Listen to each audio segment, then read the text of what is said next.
Everybody to the NHS Direct Annual General Meeting for 2010-11.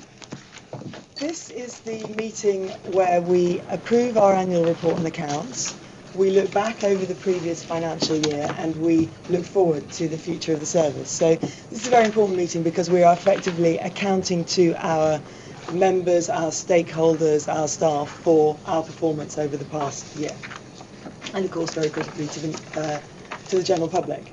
So we begin with the minutes of the annual general meeting, which was held this time last year, on the 26th of July last year. And these have technically been approved already because they were approved at the board meeting which followed that AGM. So this is really just for information, and I wouldn't expect there would be any particular comments on the meetings from the minutes from last year. Is that right? Okay, very good. I'm sorry to say, do have some apologies for absence. It is, of course, holiday season for those with children particularly. So we don't have with us today Brian Gaffney, Sue Hunt, Tim Heyman, and Ruth Rankin's not very well. I haven't been notified of any specific declaration of interest in relation to the board, the AGM agenda today. Is there anything anybody would like to share now? No? Okay, that's great. In that case, we'll begin with the substance of the meeting and an introduction from me. Welcome. Our auditor. Our auditor? Yes. Do we have a place at the table for him? Very good.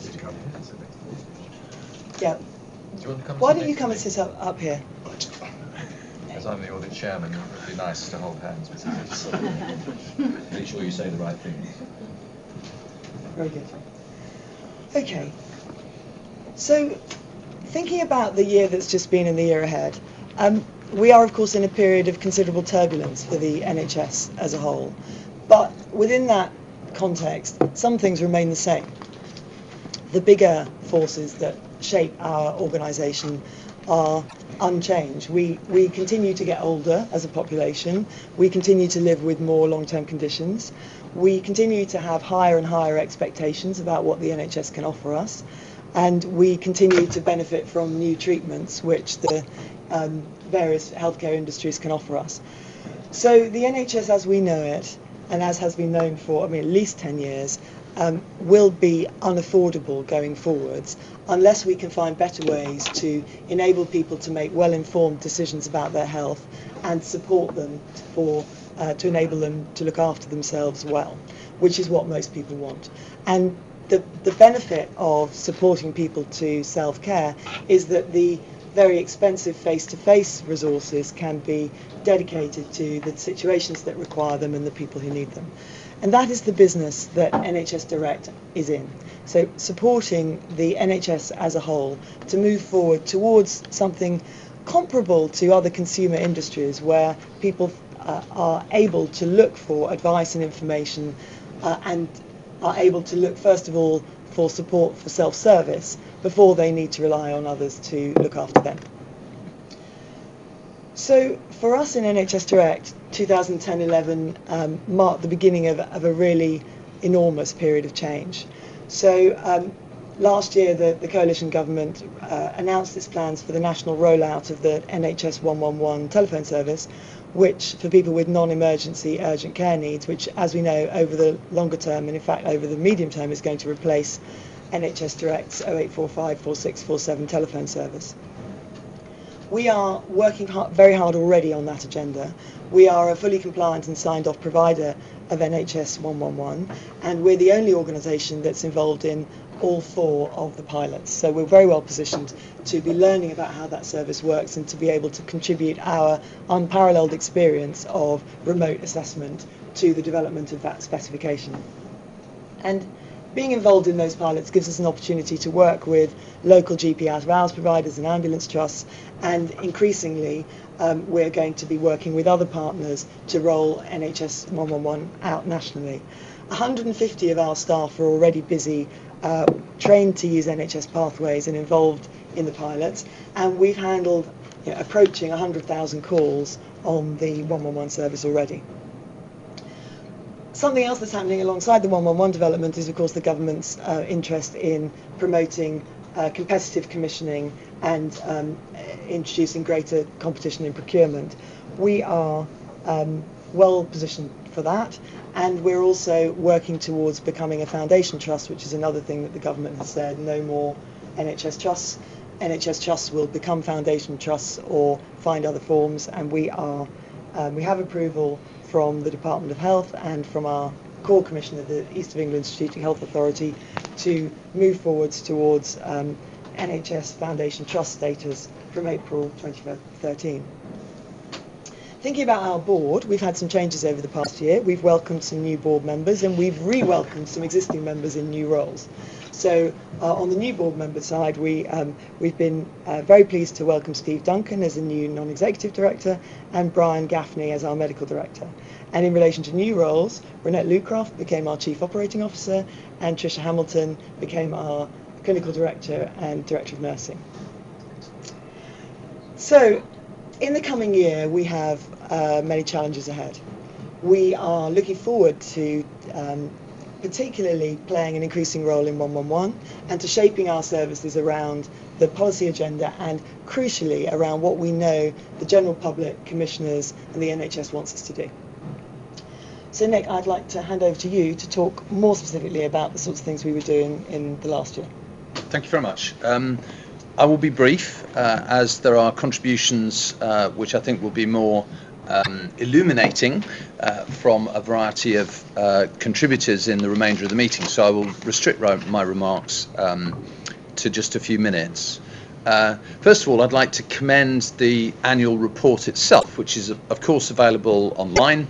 It's also available in Parliament if that's where you want to go, and it's available in written form, and there are various copies around the table, but I commend that to you, as it is quite a lengthy account of the activities for last year. Lengthy but fascinating. Lengthy in a comprehensive sense, yes. As Joanne's already said, last year was a change in direction for the organisation, with a new overall direction signalled by the then new government.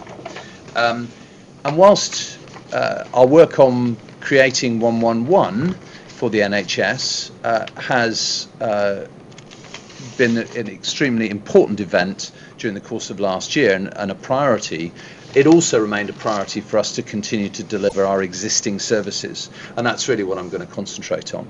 So in 2010-11, 4.7 million patients telephoned the 0845 4647 line, and 5.6 million patients used our range of health and symptom checkers that are available in a variety of locations on the web.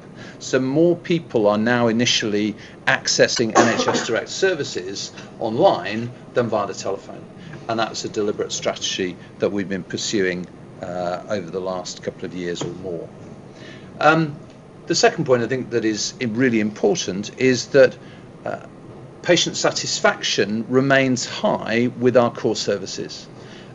We regularly survey around 750 patients a month, and over 90% of those patients on a consistent basis rate our services as good or excellent.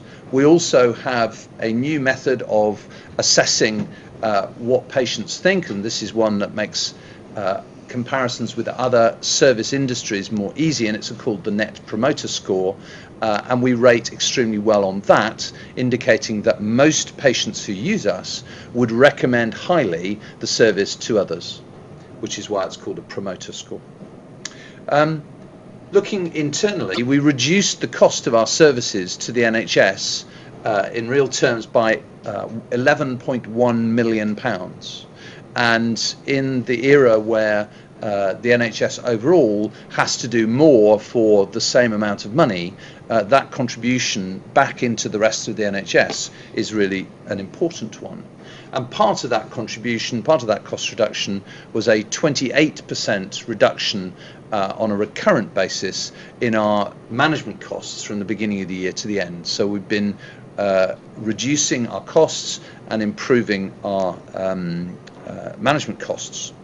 We employed just over 3,100 staff, substantively, and that included 100 nurses who are now home-based, and that's an experiment which the board continues to watch with great interest. Overall, frontline efficiency grew by 15%, and staff sickness, although it continues to be a major problem for us, fell by 13% last year, but we have to do more on that front, we know. Over half the patients who contacted the 0845 service were able to care for themselves without the need for onward referral.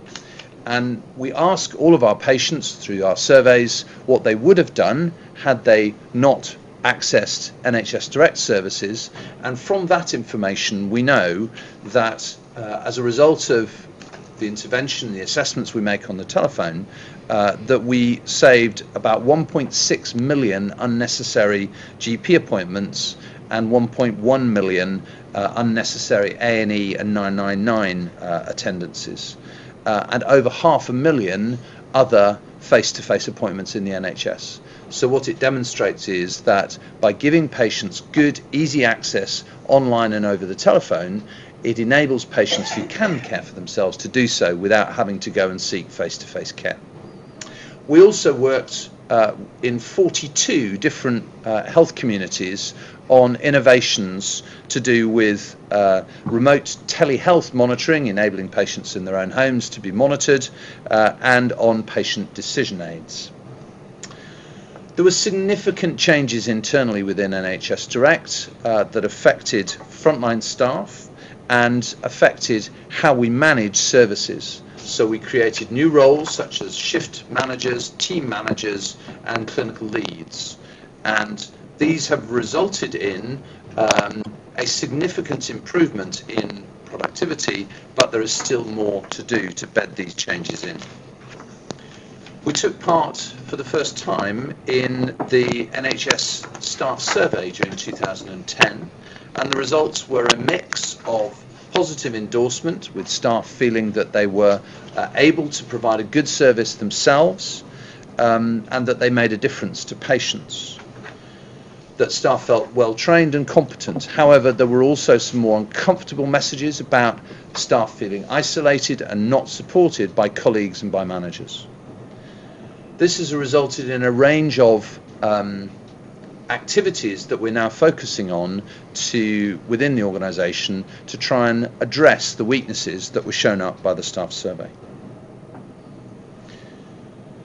NHS Direct is and has been used to operating in an environment of rapid change, and we are now gearing up, as Joanne said, to the challenges ahead. And whilst I don't wish to underestimate those challenges, we are determined that we can and will achieve a good response to our new environment and continue to provide a good service for patients and a major contribution to the NHS. So the final thing I would like to say, just on behalf of my colleagues in the exec team, and I'm sure I speak for the whole board, to say thank you to everyone within NHS Direct who's contributed to our work during the course of last year, our staff, also to all those stakeholders with whom we work and on whose cooperation we rely so completely, so colleagues in the NHS, in other organisations such as social services, local authorities, also to our public members and to our commissioners. And with that, I will cease talking. Thank you, Nick. So I just want to say that there will be some opportunities to ask some questions, but I'm going to hold on to that. In fact, there'll be two question slots in today's agenda. So now we're going to move on to the financial part. We're going to look at our annual report and annual accounts, which are going to be presented to us by our Finance Director, Trevor Smith. We're going to hear from our auditor, Paul Holland, from the National Audit Office, and then we'll take some questions to the Chief Executive and the Finance Director or our auditors, specifically about the annual accounts. We're then going to move on to a broader presentation of some of the important things that we've done during the last year, and we'll have a second opportunity to ask a broader set of questions about what it is we've been up to and what we do. So if I can hand over now to Trevor Smith, Director of Finance, to present the annual accounts. Okay, thank you, Chair. We entered the financial year with a cost improvement target of £20 million, and that included the £11 million contract saving, as reported by Nick earlier. In total, we've now released and realised contract reductions of £33 million across the financial years from 2009-10 through to 2011-12. That's a total cash saving for the NHS of over £70 million. It's therefore particularly pleasing that the Trust ended the financial year with a surplus of £2.7 million. In addition to this, we made significant capital investments during the year. This included development of web-based health and symptom checkers, securing clinical teleguide content, and a range of IT, premises, systems and equipment purchases and improvements. In fact, it was the largest capital programme the Trust has ever undertaken. Our financial performance means our cash balances remain strong, with a year-end balance of £20 million, and we also improved our payment performance to over 95% of invoices being paid within our target date throughout the year. Our financial outlook remains exciting and challenging. We aim to make further cost savings of over £15 million in the new financial year, while seeking to further improve our service provision and our range of service offerings for the NHS. I'm therefore very pleased to commend the accounts to the board. Thank you very much, Trevor. My suggestion is that we hear from Paul on behalf of the NAO, and then we take some questions about the finances. Paul, welcome to the board, the AGM. You're going to present to us your annual management letter. That's correct. Really, this just summarises our audit work on the financial statements that Trevor's just been speaking about. So really, I guess the headline is the audit opinion was unqualified and unmodified, which is the news you want to hear. The accounts were signed off by the accounting officer on the 27th of June, and the Controller and Auditor General certified them on the 30th of June, and finally they were laid in Parliament on the 12th of July. So, as I say, that's the good news. This has been a successful year in terms of the audit. The completion report sets out the work that we carried out against the significant risks that we identified. These are set out on pages 6 following. Really, there's nothing to say. There were no major issues arising from these risks. As you've just been hearing, there was an awful lot of change this year. There was capital investment programme and so on.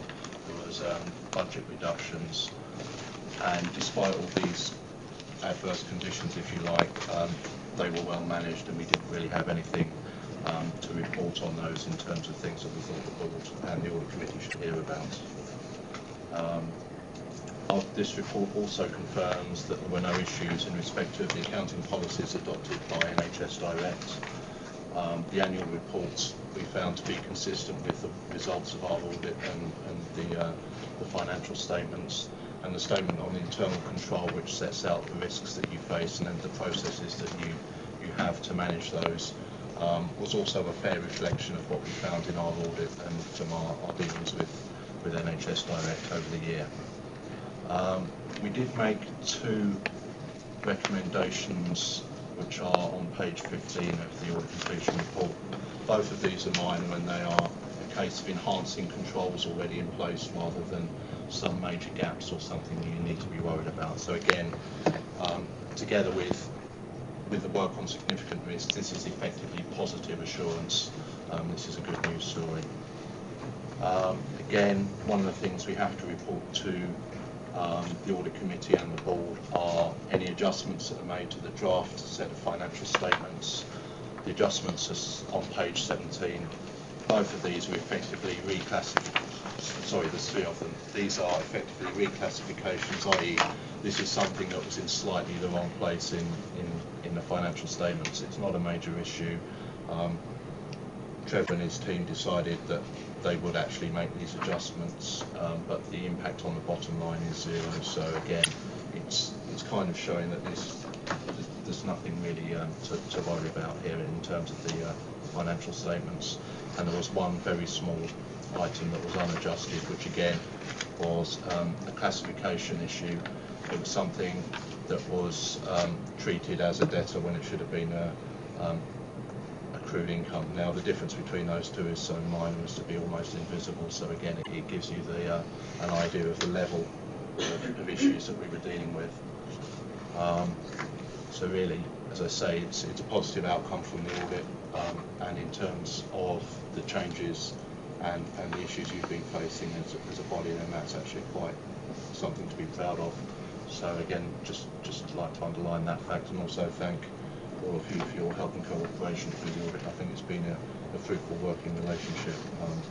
We obviously have to ask difficult questions sometimes, but we feel we get the cooperation we need, which is a good thing. Yes, thank you very much, Paul. That is good.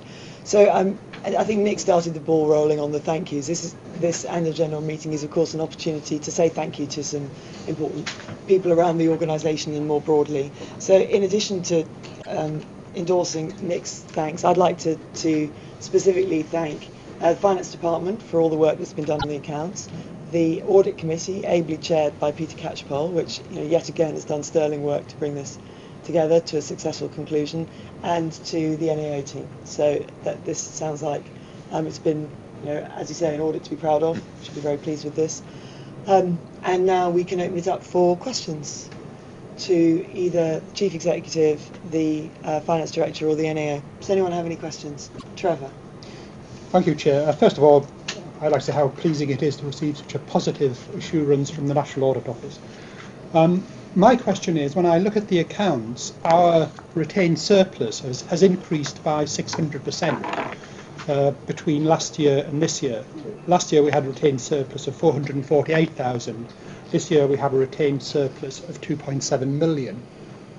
We're not a private sector body. We don't have to issue dividends to shareholders. So could I ask the Finance Director how we will use that surplus to benefit patients? Yeah, I'm happy to take that question.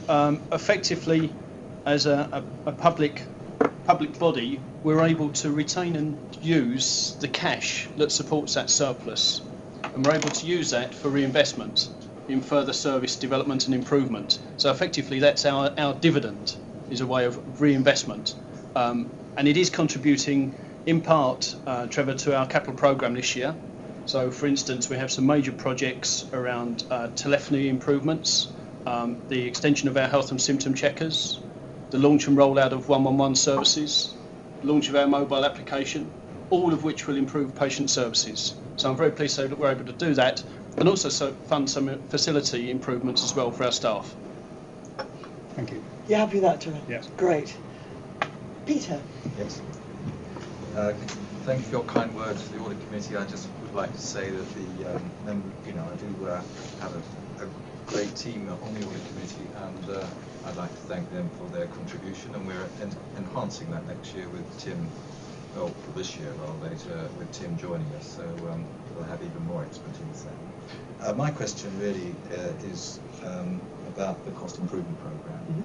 Mm-hmm. I've obviously been keeping an eye on that over the last 12 months. I wondered, Trevor, how sustainable this programme is in the medium term, because we are going to continue to have to deal with reducing our costs, and we've done very well so far, but it feels quite a leap forward to sustain this for the next 2 to 3 years, given the amount of change that we're facing up to. I just wondered if you had any comments on that. I think it's fair to say, Peter, it clearly becomes increasingly challenging as we continue to take further costs out of the system and become more cost efficient and effective in service delivery.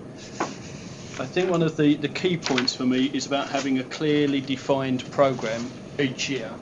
And I'm pleased to say that's what we've been able to do in the last 2 years. And that started off from our strategic development programme. And I think that needs to clearly roll forward. And equally, we need to link this into the redesign of our back office and front office services as we look towards 111 in the future. Thanks, Trevor. Steve.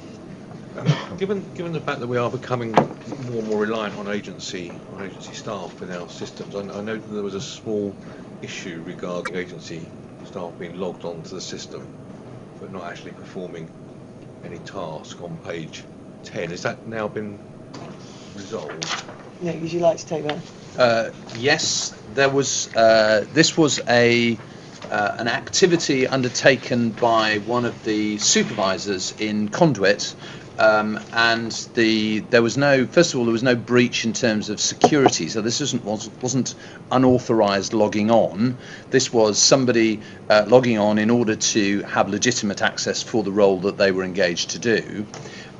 The complication arose when there was some lack of clarity about some data that related to particular invoices, but this was investigated thoroughly and externally to the contractor, and there was no malpractice discovered. So there were no issues effectively as far as that's concerned. Thank you.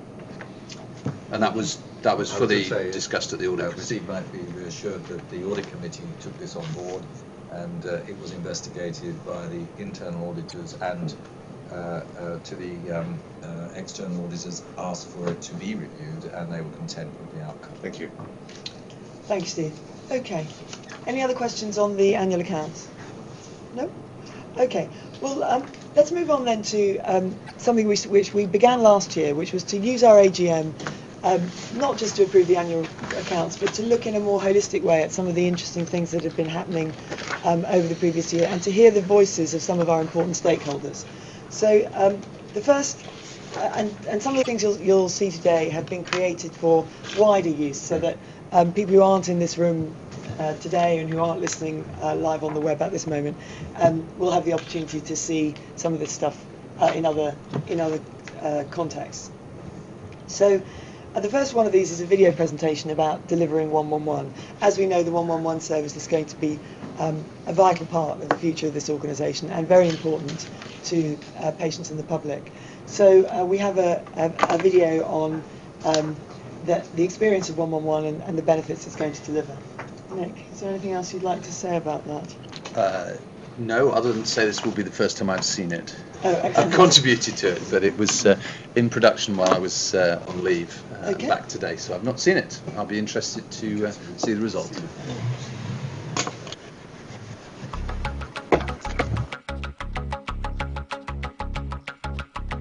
Hello, I'm Nick Chapman. I'm the Chief Executive of NHS Direct. Welcome to this short video.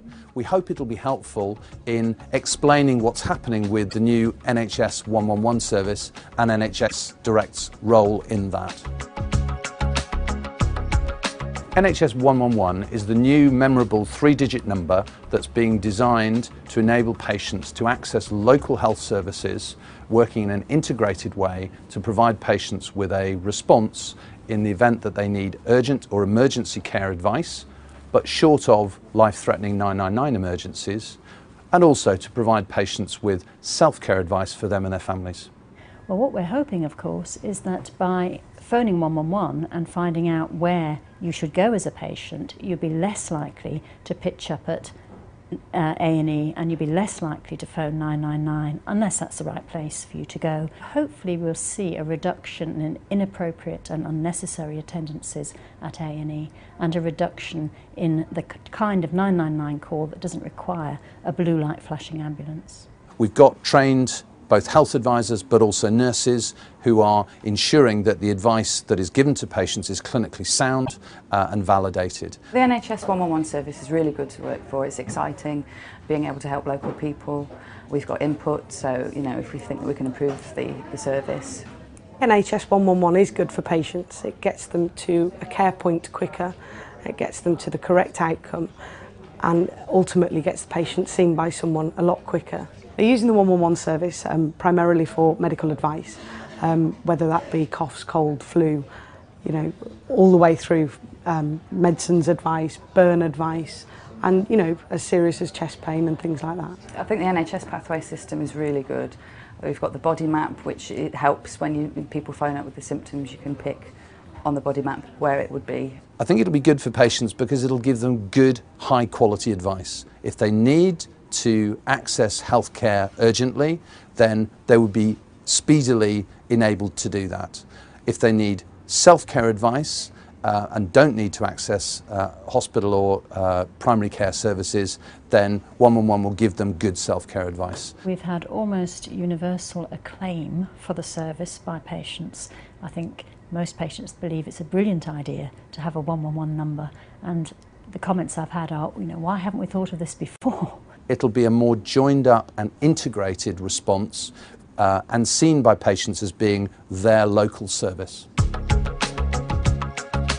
NHS Direct wants to be a really high quality provider of 111 services to local health communities.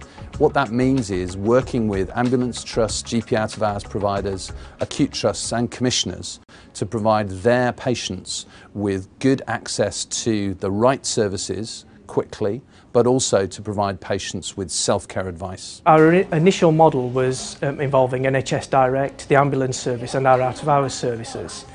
As time progressed, it became more evident that as we moved towards our final model, NHS Direct would be most suited to do the call handling and health information services which they have the expertise in. There's a national minimum specification for the 111 service, so we have to provide the same basic services across the whole of the country.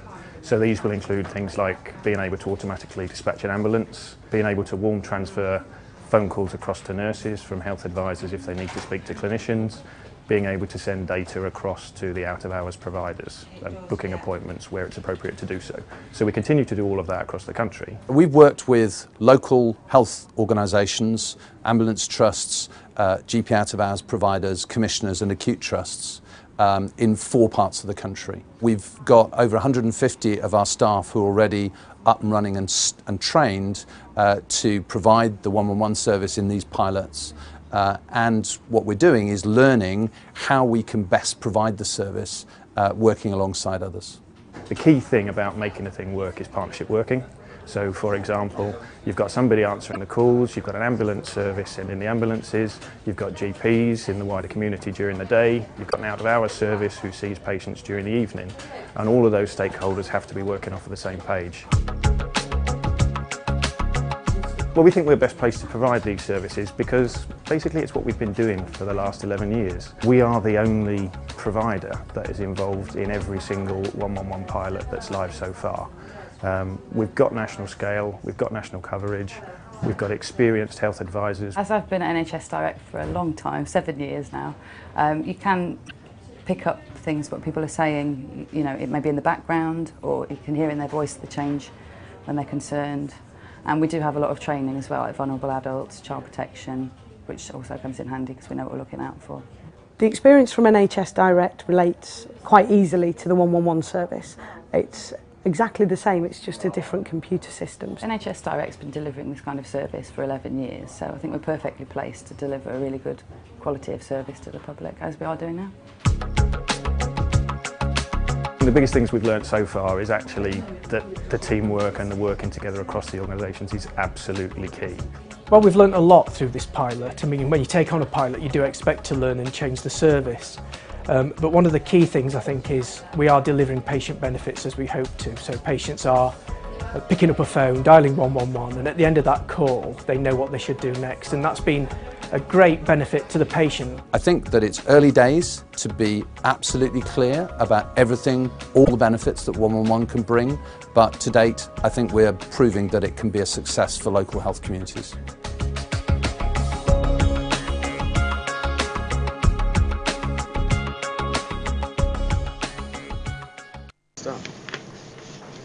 Fantastic.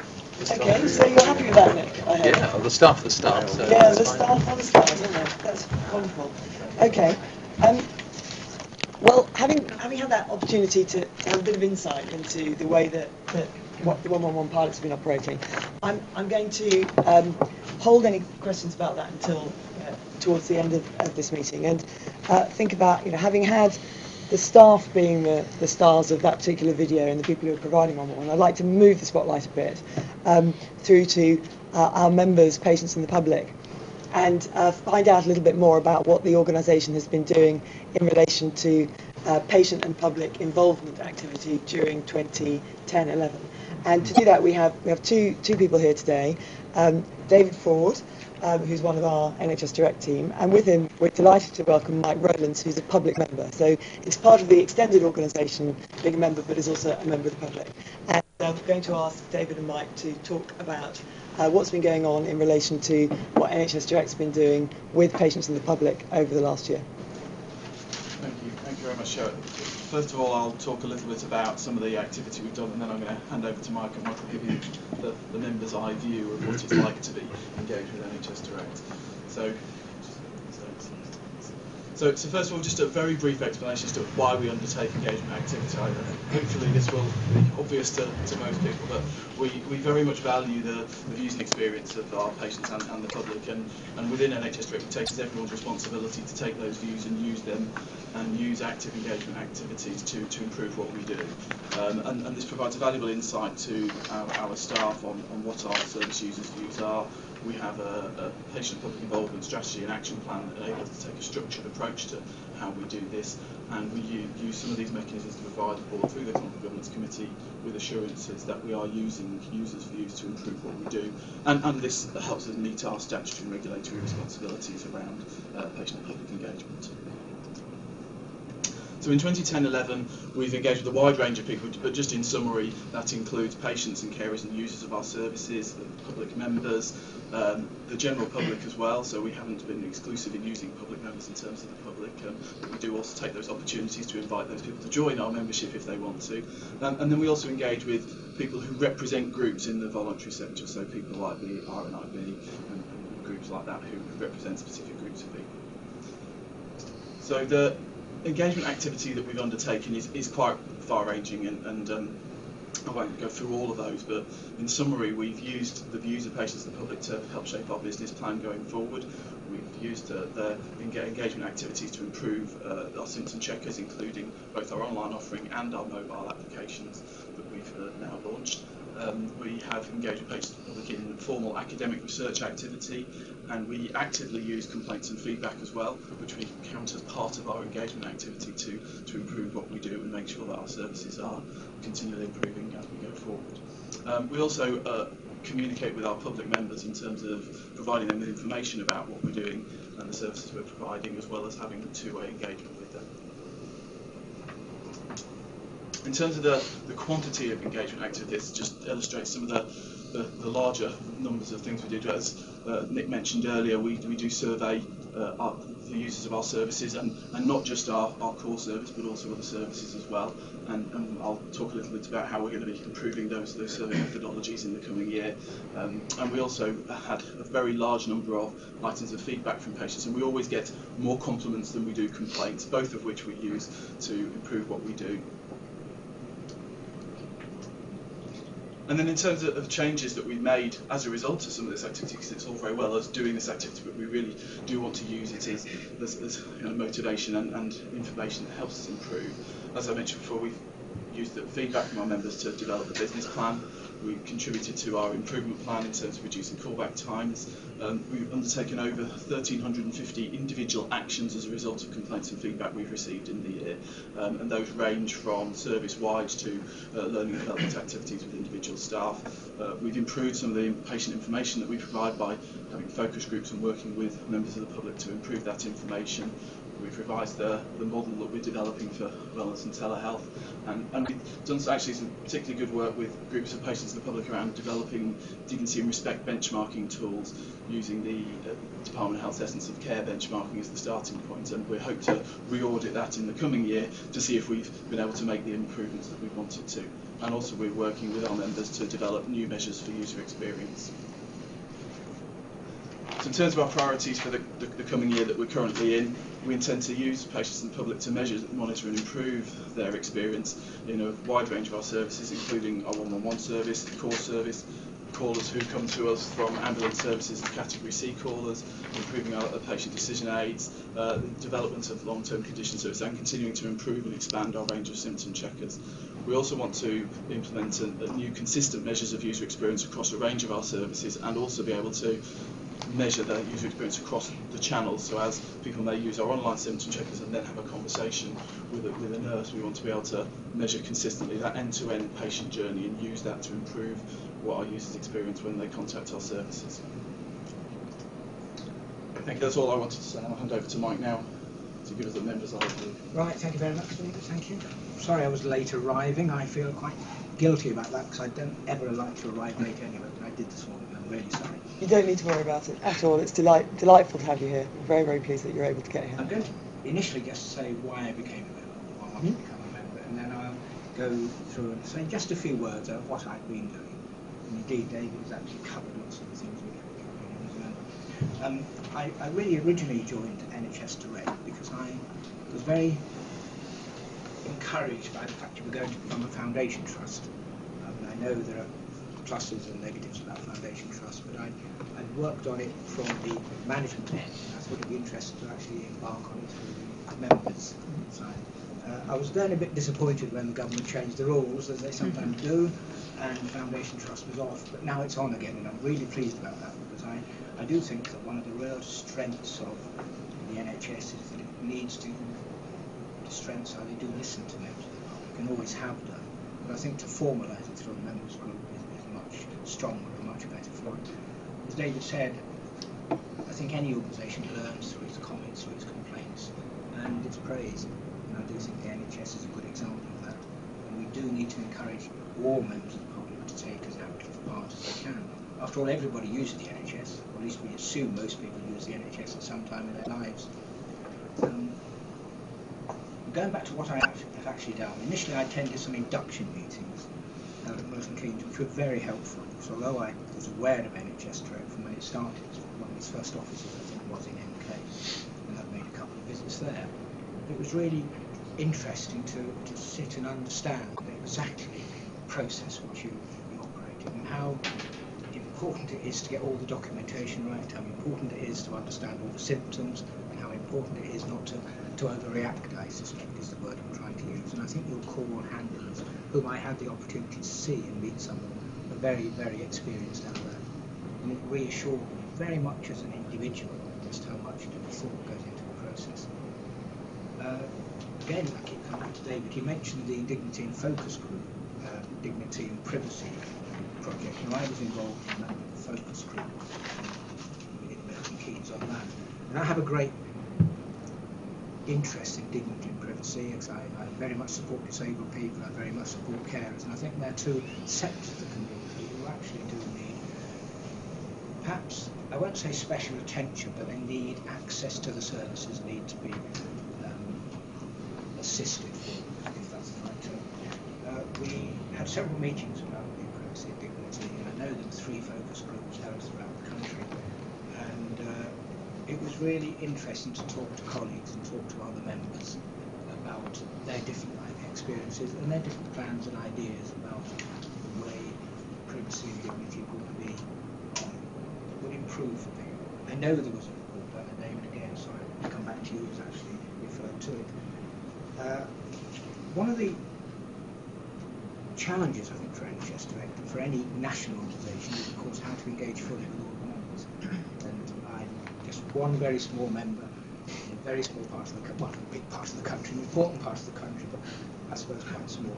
And of course, one doesn't get the opportunity to meet a range of other members of Parliament, and I think that's a challenge which I guess you can address with the video conferencing, etc., which of course is, I've only used it twice thanks to NHS Direct, and I'm really impressed with the whole process there. I try and attend the PPI meetings, and again, as David said, we've done an awful lot of, had a lot of discussion and a lot of briefings, a lot of presentations on the annual programme, member surveys, which I think are really helpful, the surveys, because it does again demonstrate just how positive the organisation you are involved in. It's really incredible. But the thing which isn't detailed, how the design of the website was one of the things we've talked at great length about, but I'm not very electronic, I'm afraid, so it's not particularly helpful. I did promise I wouldn't speak for too long, so I'm going to stop at a minute.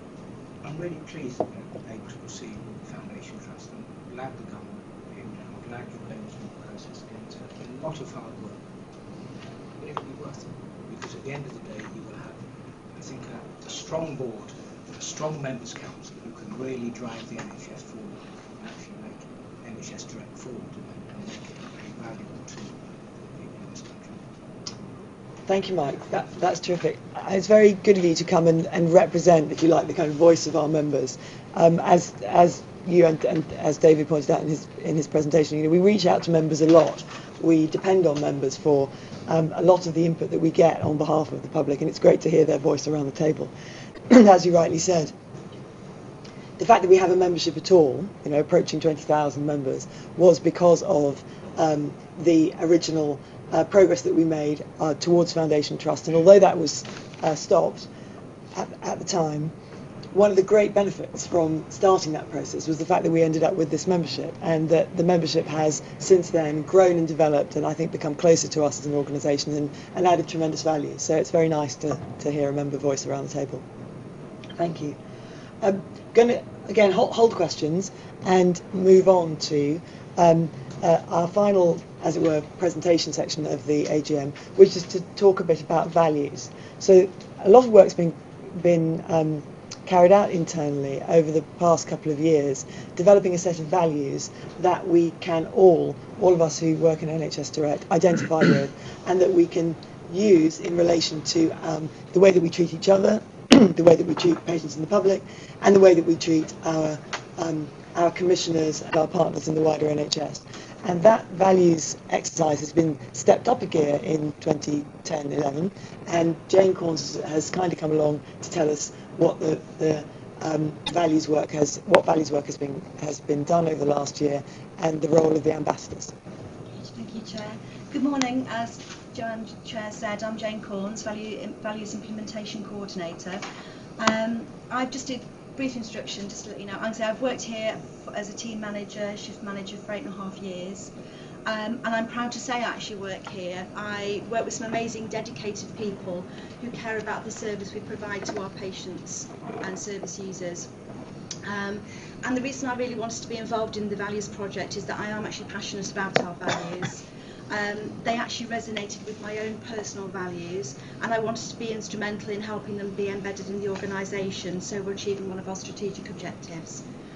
Do you want to go on slide 2? Thank you very much, Helen. Thank you. So why do we have values? The value of our values. They're about our organisation's culture. They're a framework for the standards of our behaviours, so how we expect everyone to behave, not only with each other, but with our patients and our stakeholders. With our values being embedded, we will have improved staff satisfaction and engagement, and staff will feel like they're being listened to, developed and supported. Again, we'll find the results reflected in the staff survey. The knock-on effect to this would be improved attrition of experienced staff and lower sickness, reduced sickness. We attract staff whose own values are in line with our own organisational values, and we're seen as an employer of choice. In turn, all these activities drive better service to our patients and service users, which obviously is important, quality and consistent, and improved ability to grow and develop the services we provide as well. So thank you, Helen. Thank you. So how we developed our values, as the Chair said, actually, our values were developed with input from more than half of our staff through focus groups and an online survey tool. And the reason that we did this was so they're actually meaningful to us. They were then endorsed and approved by yourselves, the board, and we wanted to capture the aspirations of our staff. So it's important that our values really were reflected within their own individual values, because they mean more. They should inspire us and giving us a sense of purpose, meaning and pride. So what are values, which are they're actually up on the screen there. We're here, we deliver, we care, we empower, we think ahead and we listen. And then the values are broken up into 3 sections, all important, so with patients, with colleagues and with the NHS. Again, so our values show who we are, what we stand for, the service we provide, and they're being threaded through all we do, so our people processes, our policies, communications, training and recruitment. To help us embed these values into the organisation, we have a team of value ambassadors. We met for the first time on March the 10th, and they represent a cross-section of staff from all over the organisation, divisions and directorates. We have 12 ambassadors, and they're all committed to helping us continually improve, so to be the best that we can be. And we actually meet quarterly. So, our work so far, I'm going to hand over to, I have the pleasure in introducing you to our three of our ambassadors, James, Phil and Sean, who can tell you a little bit about what we've been doing as a team. So, thank you.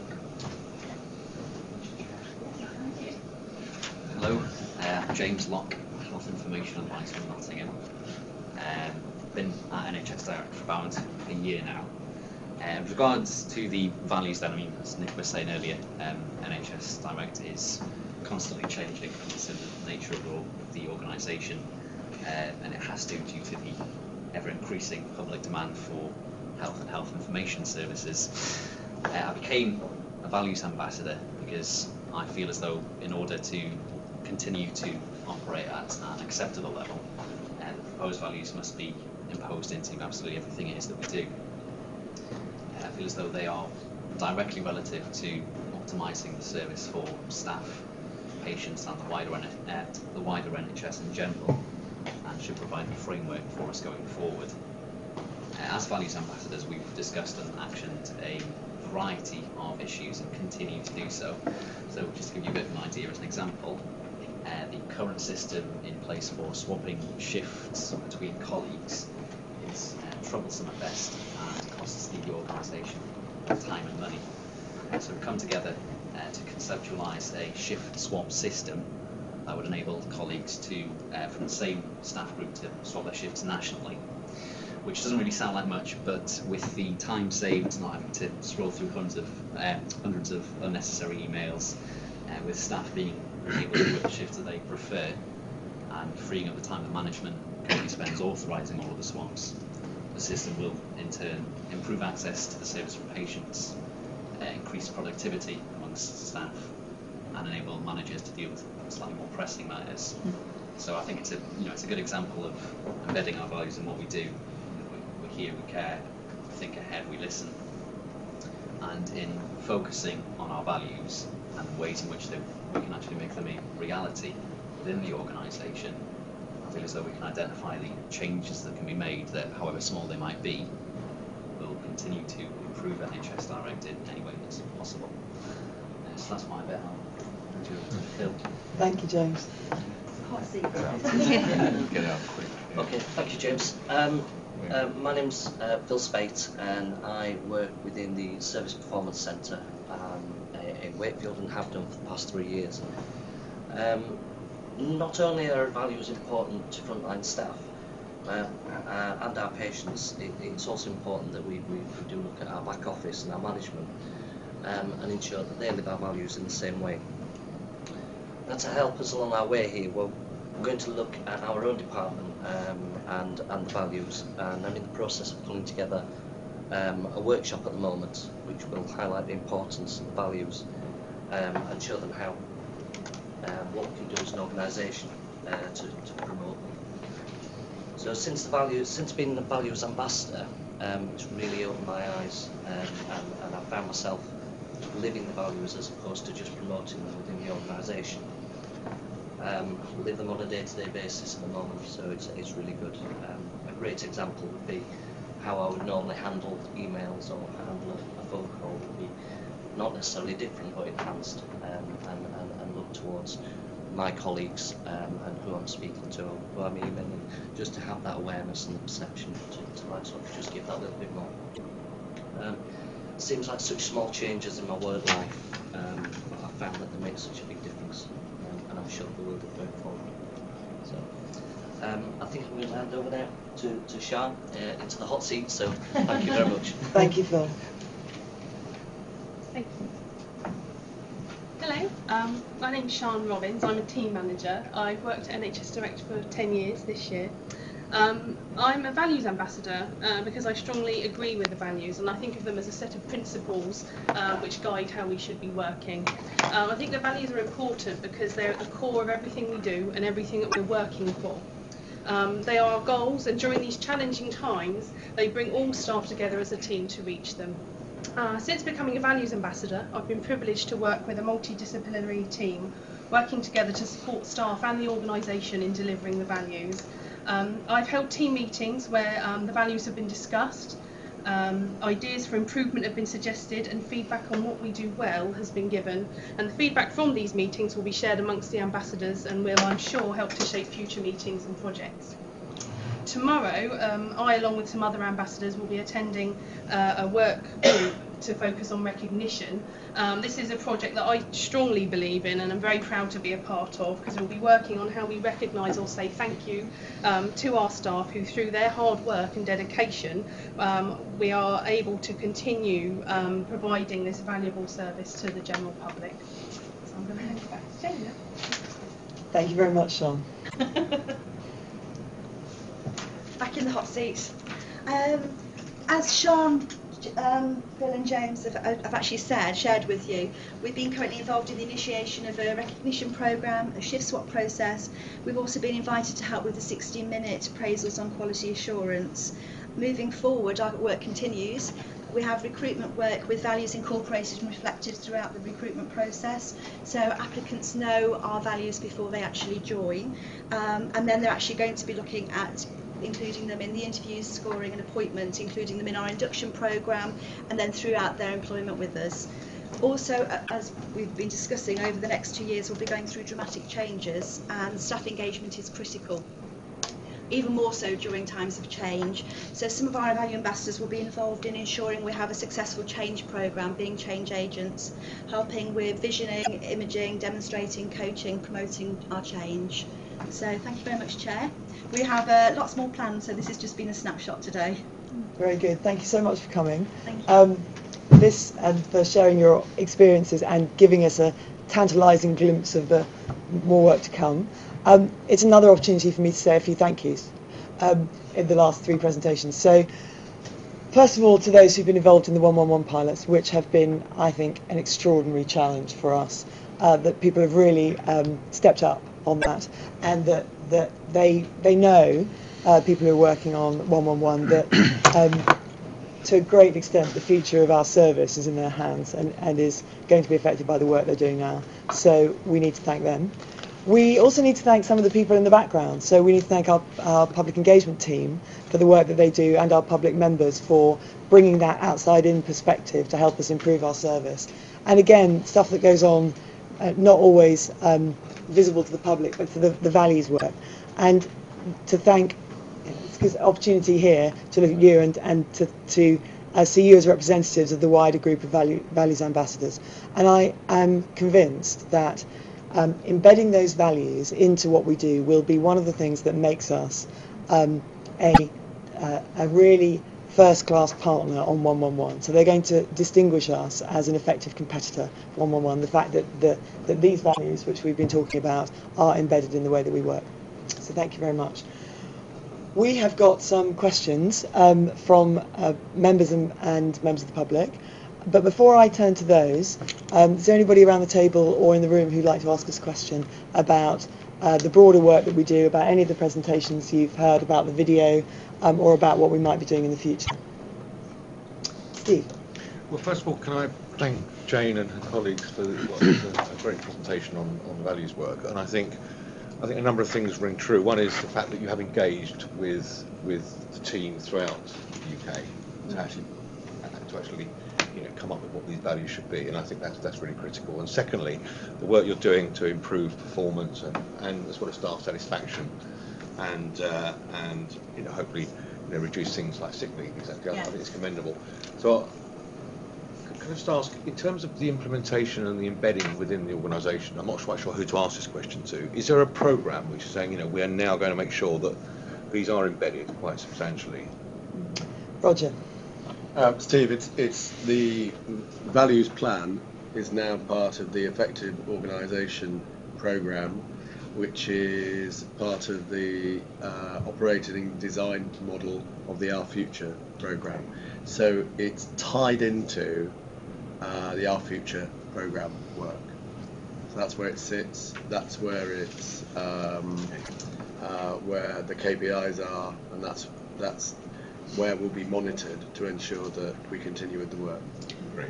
Nick, did you want to add something to that? It's been one of my great privileges, actually, to meet with the values ambassadors as a group, which we do about once a quarter for pretty much a whole day meeting. And one of the things that I wanted to do, and hopefully have done, is to be quite clear with the values ambassadors that as a result of their work, that things that require the broader organisation to pick up and run with, that those things happen. And we've been working on top suggestions, which have been cascaded through the organisation that require other parts of the organisation to move, and we're progressing along that basis. So I think it's very positive, because the work that comes out of the values ambassadors, who are all part-time. I mean, I'm sure that was clear to people, but I mean, this is on top of very busy day jobs. These are not full-time activities that we have here, but that it is making a real difference because the organisation listens and responds.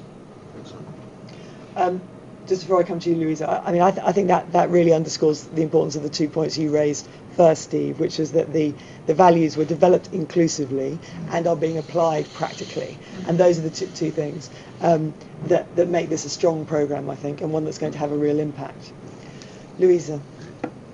I just wanted to ask, they're generated from people who work within NHS Direct, and just through sort of visiting, everyone I talked to, I thought that these values come out from watching the work that they do and how they interact with colleagues. And I wondered if there are any particular areas where you think the values need more embedding than in other areas. Because I was very struck by I can't remember, sorry, but one of you said it's about just giving a little bit more. And I have a real sense that that's what happens very often, amongst staff members anyway. And I wonder if there are any particular areas where you need to do a bit more work in embedding the values than in others. There possibly are. I was going to say it's something. I know, for instance, like the recruitment. There's a lot more work that I need to push, and as a team, we're driving forward for that to get that embedded into the process. As to certain areas, I think they're. I would like to think that we're actually achieving all of them, but. I think Nick probably has a thought on that. I mean, I think the biggest thing that's come across to me is that we need to listen more carefully, and that we have had today, I think, some very eloquent examples of people who've got a lot invested in the organisation, who've also got an awful lot to give, and that if we can listen and understand as an organisation how to respond to those messages, then we will be immensely stronger. And I think that's the area, I mean, that we've concentrated here implicitly on staff, but I think the same messages come through in terms of patients and the broader stakeholder groups. So for me, it's about listening. Yeah, I think I'd endorse that, and I think that the evidence for that really is in the staff survey, where there's one thing that people fed back to us was they felt that staff felt they needed to be listened to more. So that's an area of focus. Okay, shall I then move on to Peter? I just wanted to ask Mike something. You did mention about the difficulty of sort of getting together and as members and as a collective, as it were, right? I just wanted the video conferencing idea that you said. Does that work for? I mean, have we been doing that as much as we might to gather your thinking and your ideas, your critiques of what we're doing? I've been involved with two, and I found it really helpful actually, because you can actually see, look people in the eyes nearly, which is really helpful in a discussion. Whether it's been used enough, I'm not really able to say that. It depends on the number of meetings you have. And I think it's a very valuable and a necessary way forward, certainly with the diverse membership we've got throughout the meeting. I've often found there's a bit of confusion about who's speaking when sometimes. It's about managing sometimes that sort of process, but it worked okay for you? It worked okay. Perhaps we all talked a lot, and so we didn't. Okay. But no, I was quite impressed with it, because I said earlier on I'm not really into technology, and I was quite really taken with it. And were you at home when you did this? No, I went to the office. You went to the office, which is very close to my home. It's a great example, isn't it, so unlike most foundation trusts, which are local organisations serving a local community, we have particular challenges because we have national membership and we serve the entire population of England. So we need to find ways of enabling our members to contribute differently. And it seems to me that the combination of face-to-face through the local office, networking using video conferencing and all of the online channels seems to be a really good way and true to the kind of organisation we are, deploying the skills that we are really quite familiar with and have developed over the years. Louisa? I just wondered if you're happy with sort of feedback you get about how your sort of members' input is operationalised and how it's fed through the organisation, what happens to it, and whether it's whether we find examples of how things have changed because of the input that you give them. I think that is an issue, certainly. I think it's an issue in any large organisation. There's lots of focus groups out of a range of organisations, and getting feedback is never particularly easy. And I think I do get feedback by reading all the documents, masses of documents which are but it's not always easy, I think. It is a challenge. Try and establish. But then members have a responsibility, don't they? And if they're not sure, they ask. Yes. Yeah. Should. Oh, that's right then. No, it's not quite right. But I think members do become a member of an organisation, do take responsibility. If you do something, follow it through. Try and get it. So perhaps we can sharpen that up a little bit as well. Our side of the bargain. Great. Okay. Well, I'm going to feed in then a couple of questions that we've had. So we've been asking our members and we've been asking the broader population through Twitter whether they'd like to ask us some questions. And we pulled a couple of those together for today, which I'm going to ask my executive colleagues to answer. So the first question is how we as an organisation are active on Facebook. Question from somebody who's been looking at that. How do we ensure patient confidentiality if we're using Facebook? Alan, I'm going to point that one at you as our Chief Information Officer. Yes, Chair, thank you very much. I mean, the simple answer is that we don't provide health advice over Facebook or any other social media.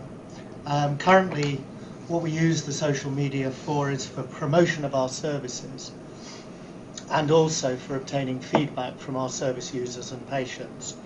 And we find that this is a useful mechanism for both engaging with the patient population, but also in enabling us to improve our services as a result of the feedback. In the event that the service user does raise a symptomatic issue, then what we would do is to redirect the patient towards our online services, our health and symptom checkers, or to our telephone service.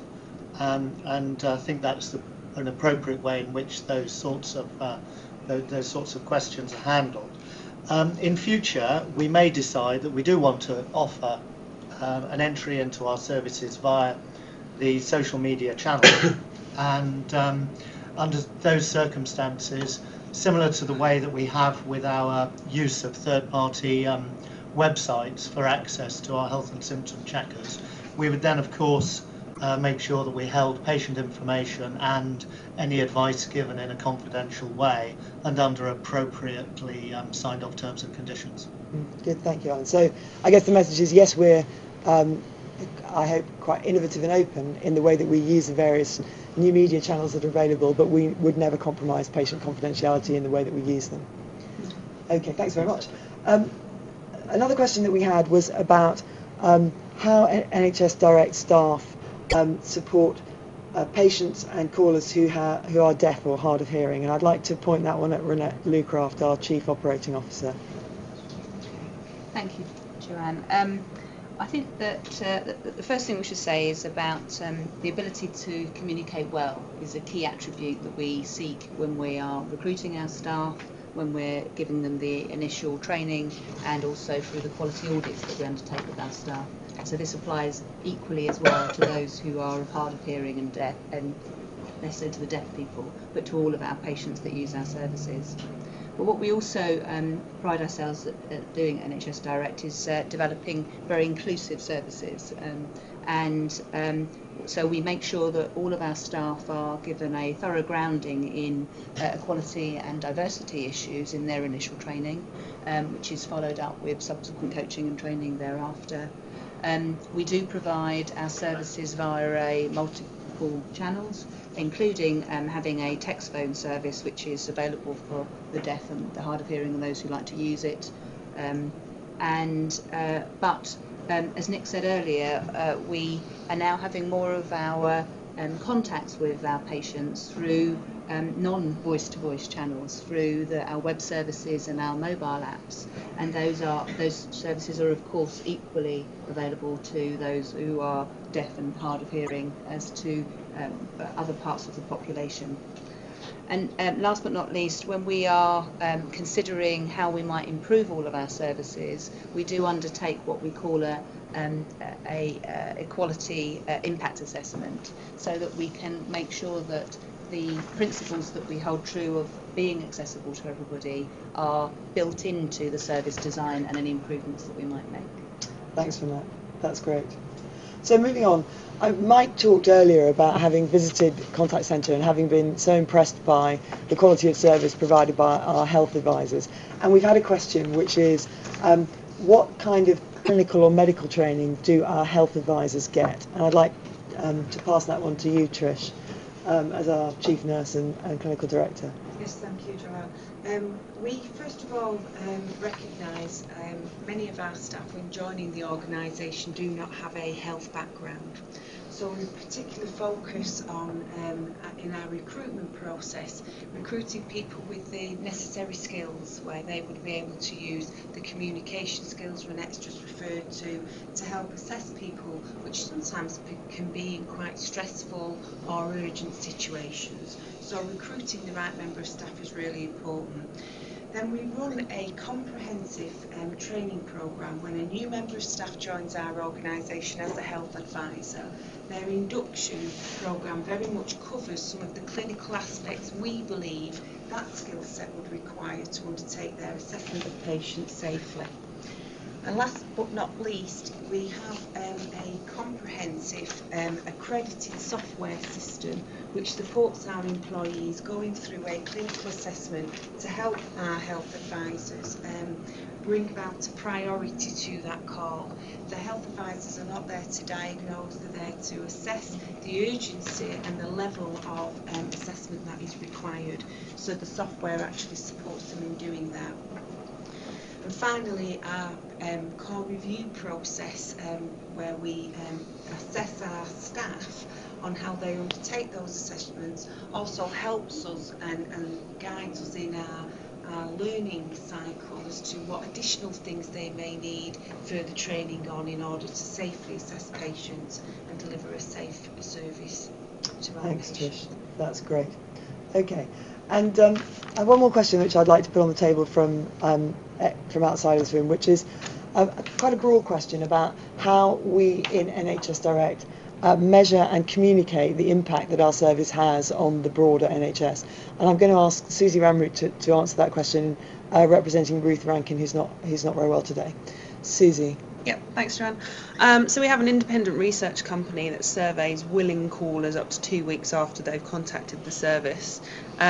These numbers have been mentioned throughout today, but just to reiterate, 95% of our callers are genuinely satisfied with the service that they get, and 75% of the callers would recommend that service to people that they know.